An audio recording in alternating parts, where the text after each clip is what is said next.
सादर प्रणाम सभी लोगों को। जैसा कि मनीष सर ने कहा कि आप हमें जिम्मेदारी दे रहे हैं पटपटगंज, तो सबसे पहले मैं आप लोगों से कह दूं कि आपने हमें टीवी वीडियो में बहुत देखा और सेलिब्रिटी के रूप में देखा। अब मैं आपका जनप्रतिनिधि हूँ, कोई सेलिब्रिटी नहीं हूँ। आपको जब भी मुझसे मिलना हो, जो भी मुझसे बात कहनी हो, आप एकदम खुलकर मुझसे कह सकते हैं। तो मैंने से बहुत सारे लोगों से जिससे मैं मिलता जा रहा हूँ, तो जी मैंने आपको वीडियो में देखा, अब मैं आपके सामने हूँ, अब वीडियो में देखने की कोई जरूरत नहीं है। दिल्ली में ही मेरे 7 IAS ऑफिसर हैं पिछले 25 साल की अपने शिक्षा कैरियर में। मगर अगर सिर्फ IAS ऑफिसरों को देखूं तो मेरे पास हिंदुस्तान में 1300 IAS ऑफिसर हैं, मतलब सिर्फ IAS ऑफिसर। बाकी तो IRS और IPS इनकी तो मैंने कभी अपना वो गिनती ही नहीं की। और शिक्षा एक ऐसी चीज है जो किसी भी समाज, आप जब भी किसी समाज का इतिहास पढ़ेंगे तो आप आज ही देखिए दुनिया में जितने देश परेशान हैं उनकी शिक्षा व्यवस्था ही परेशान है। आप कोई ऐसा मुल्क नहीं पाएंगे जहां शिक्षा व्यवस्था अच्छी हो और मुल्क परेशान, तो संभावना ही नहीं है, क्योंकि शिक्षा का संबंध आदमी के मन से है। जानवर जो है वो ट्रेन किया जा सकता है, उसको शिक्षा नहीं दी जा सकती।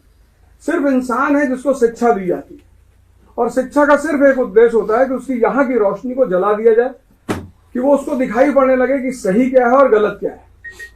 तो अगर हम इस कार्य को कर ले गए, जैसे कि 1947 में जब भारत पैदा हुआ तो सबने एक सपना देखा, और ऐसा नहीं कि ये देश पैदा हुआ तो ऐसे कोई देश नहीं था। 1787 में अमेरिका भी पैदा हुआ, हमसे बुरी हालत थी उसकी, 13 राज्य थे उसके पास, और सब झोपड़पट्टी स्लम एरिया, ये हालत थी 1787 में। लेकिन उन्होंने अपनी शिक्षा पर ध्यान दिया और 1945 में विश्व की शक्ति बन गए। और राजनीति में जो है वो जनता ही राजा होती है। मैं तो आपका प्रतिनिधि हूं। हमारा जो संविधान है उसमें यही लिखा, जो प्रस्तावना है, जो पहला पेज है, उसमें यही लिखा हुआ है, we the people of India solemnly resolve, हम भारत के लोग। तो ये जो आप बैठे हैं, इस देश के असली राजा आप हैं, सत्ता आपको दी गई है, और आपको इस सत्ता के साथ यह अधिकार दिया गया है कि आप जिनको चाहें उसका अपना प्रतिनिधि चुन सकते हैं।